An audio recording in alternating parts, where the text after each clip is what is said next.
best part ng ating gagawin ngayong school break is harvest. Actually, hindi na harvest ang nangyayari ngayon. Kasi, pinutol na ni Daddy ang mga sili. Okay, so ayan na. Pinutol na ni Daddy lahat-lahat. Ngayon, iisa-isahin natin ito. Isi-save natin itong mga dahon pang tinola. Okay, and then ituturo ko din sa inyo kung paano mag-freezer ng dahon. Actually, sabihin ko na, ang mag-freezer ng dahon is hugasan and then i-blanch. Pag sinabi pong blanch, kumukulong tubig, pagkalubog, iangat mo kagad. As in 1 second. Ganun po. Okay, so ngayon, kukunin na natin itong ating mga sili at sayang itong mga ito. Pinaghirapan natin yan at i-freezer na natin. Ayan guys, ipakita ko lang ang ginagawa ko ngayon. So ayan, sinasegregate natin ang bunga sa mga dahon. Ayan, as you can see, may dahon pa doon. At dahon pa mo. OMG. Tinawag ko na si Upa para may kasama akong magtanggal ng mga bunga. Yan, sa Pilipinas, may yaya si Upa. Sa Pilipinas, taga Rockwell din siya. Pues dito, isa siyang maggugulay. Anyways, joke lang. Bili-bili. Kasi tinan nyo naman guys, kaya sabi ko, Upa, pumunta ka dito. Hindi pa kami tapos. May part 2 to bukas. Sumarap na. Ayan, dahil hindi na kinakaya ng power sa amin yung Upa, nagtimpla na ako ng kape. Kawawa ng mga pasyente ko bukas.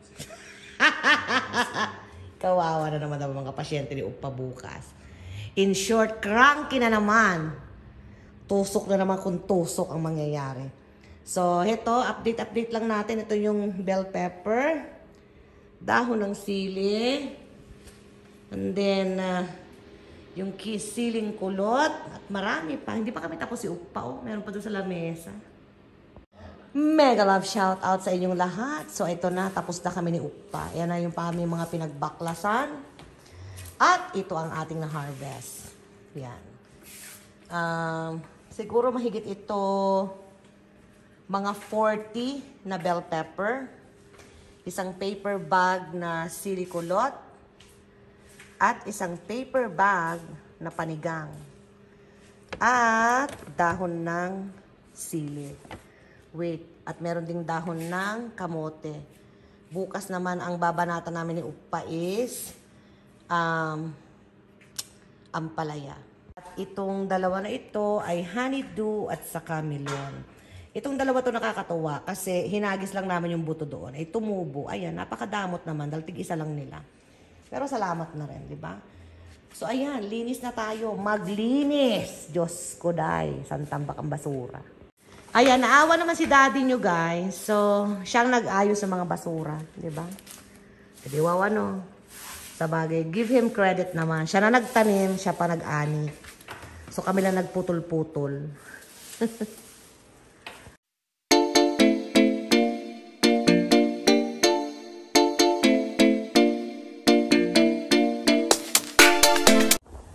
Alright, guys. So, nag-snow na sa bundok.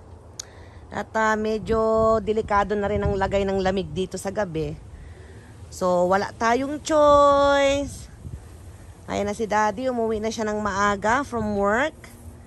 And as you can see, nag-aalis na siya ng mga tatastasin namin mamaya ni Upa na mga dahon at bunga ng ampalaya.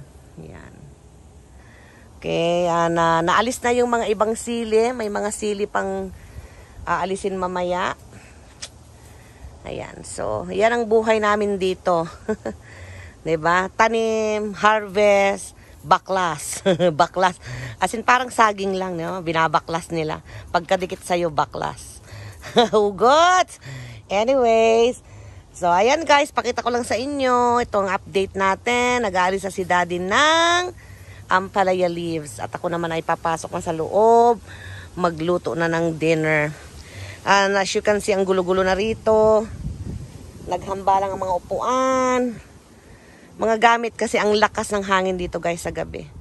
Dahil na rin siguro yung ilog dyan kasi sa likuran. Ayan na. Ito na ang mga kinuha ng daddy ninyo. So, ayan. Yan na.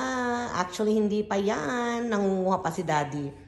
Maniwala kayo guys, marami pa tayo makukuha mga bunga dyan.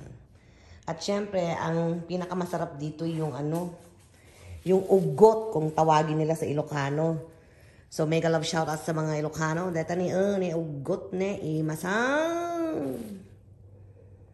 Ayan, kasama ko si Bebe G.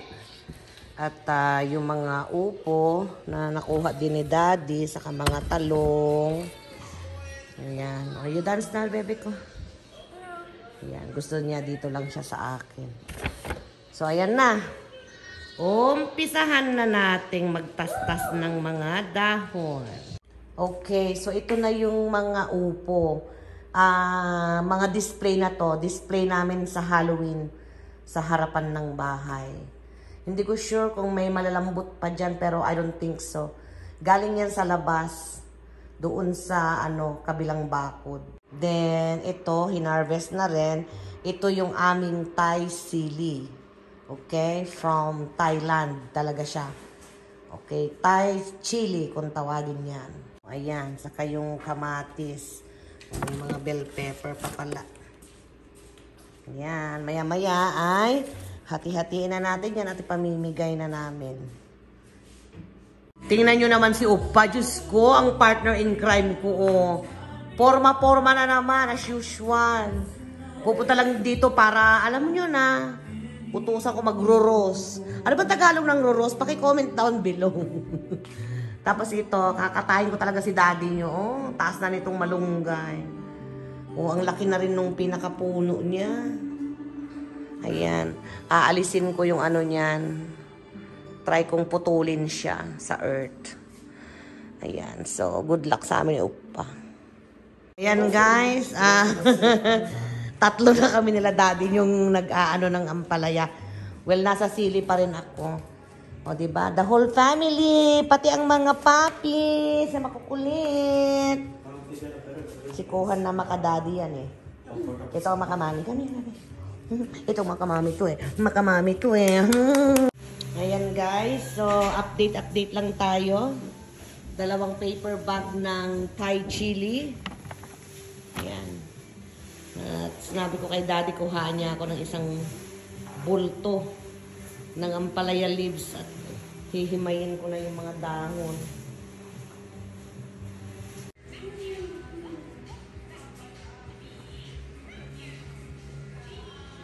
Ikot siya ng ikot, guys. Ayan ko nang ginagawa niya. Sige. Gusto niya kasi mag-blanket. Sanay sila na nasa loob ng blanket. Akala niya siguro blanket niya yun.